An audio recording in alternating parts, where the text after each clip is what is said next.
আসসালামু আলাইকুম ভিউয়ার্স। তো আজকে আমার আরেকটি নতুন ভিডিও শেয়ার করছি আপনাদের সঙ্গে। তো আজকের ভিডিওতে থাকছে কাঠের চুড়ির উপরে কালার দিয়ে ডিজাইন। তো চলুন কিভাবে আমি ডিজাইন করি। এই যে আমি এই চুড়িগুলো আমি বাজার থেকে কিনে নিয়ে এসেছি। তো এটার উপরে আমি ডিজাইন করব এখন। তো আমাকে চুড়ির উপরে রং করতে কি কি লাগবে সেগুলি আমি একটু দেখিয়ে দিচ্ছি। তো এখানে যে আমি তুলি নিয়েছি, এখানে আমি 3টা তুলি ইউজ করব। এটা হচ্ছে গিয়ে 1 নম্বর, আর এটা হচ্ছে 10 নম্বর, আর এটা হচ্ছে 3 নম্বর। তো এই 3টা তুলি ইউজ করলে, 2টা তুলি ইউজ করলেও হয়। তো আমি 3টা নিয়েছি। আর পেন্সিল লাগবে আমার দাগ দেওয়ার জন্য। আর এই যে আমি রং নিয়ে নিয়েছি, এখানে অ্যাক্রিলিক রং। তো এই যে এই রঙগুলো এভাবে রেডিমেড কিনতে পাওয়া যায়, এর সঙ্গে আর কোনো কিছু মিক্সড করতে হয় না। তো এখানে আমার রং করার জন্য লাগবে, পেইন্ট করার জন্য সবুজ কালারটা লাগবে, সাদা, হলুদ আর লাল, এই 3টা কালার আমি এখানে ইউজ করেছি। তো আমি এই 3টা কালার আগে নিয়ে নিচ্ছি। এই যে গ্রিন, তারপর রেড কালারটা, ইয়েলো কালারটা, সাদা কালারটা, এই 4টা।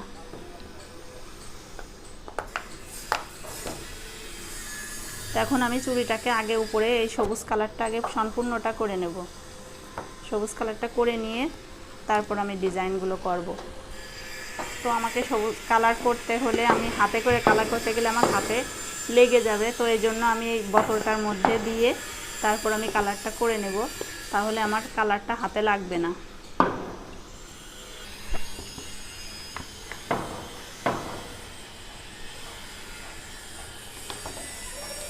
তো এখন আমি এই বড় তুলিটা ইউজ করছি, 10 নাম্বার তুলিটা। এটা দিয়ে আমি সম্পূর্ণটা কালার করে নেব।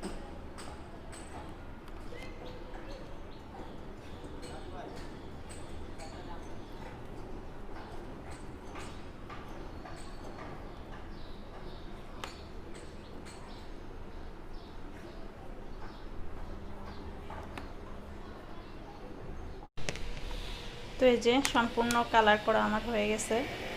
আমি নিচের ভিতরের অংশটা কালার করিনি, তো এটা আপনারা ইচ্ছে করলে করে নিতে পারেন। তো এই যে আমি ভিতরের অংশটা এভাবে রেখে দিয়েছি, কারণ হাতে পড়ার পরে আর ভিতরের অংশটা দেখা যাবে না, অতটা কালার আমি নষ্ট করলাম না। তো আপনাদের ইচ্ছে হলে আপনারা করে নিতে পারেন। তো এটা এখন আমি একটু শুকিয়ে নিব, শুকিয়ে নিয়ে তারপর আমি এর উপরে ডিজাইনটা করব। চুড়িটা শুকানো হয়ে গেছে, মানে রংটা শুকানো হয়ে গেছে। এখন আমি এর উপরে ডিজাইন করে নিব। তো প্রথমে আমার লাগছে ইয়েলো কালারটা।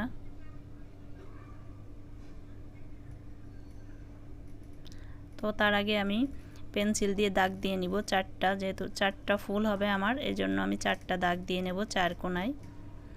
এটা আপনারা ইচ্ছে করলে ফিতা দিয়ে মেপে করতে পারেন। তো আমার হাতের আন্দাজ আছে, এই জন্য আমি আইডিয়া করে করে নিলাম।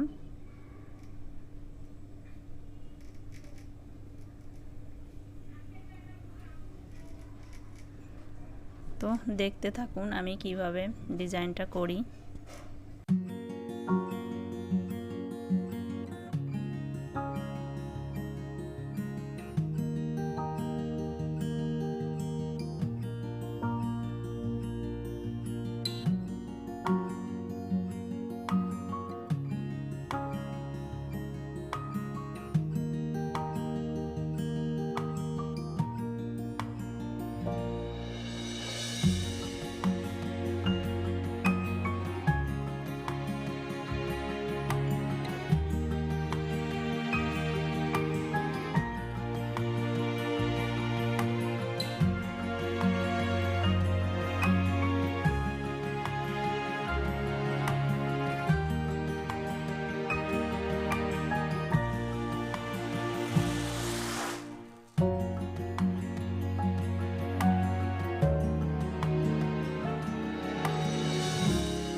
তো ঘরে বসে এভাবে আপনারাও মনের মাধুরী মিশিয়ে রং করে নিতে পারেন, কারণ চুড়ি তো মেয়েদের অনেক পছন্দ, আর অনেক রকম ডিজাইনের চুড়ি লাগে মানে ম্যাচিং করে ড্রেসের সঙ্গে।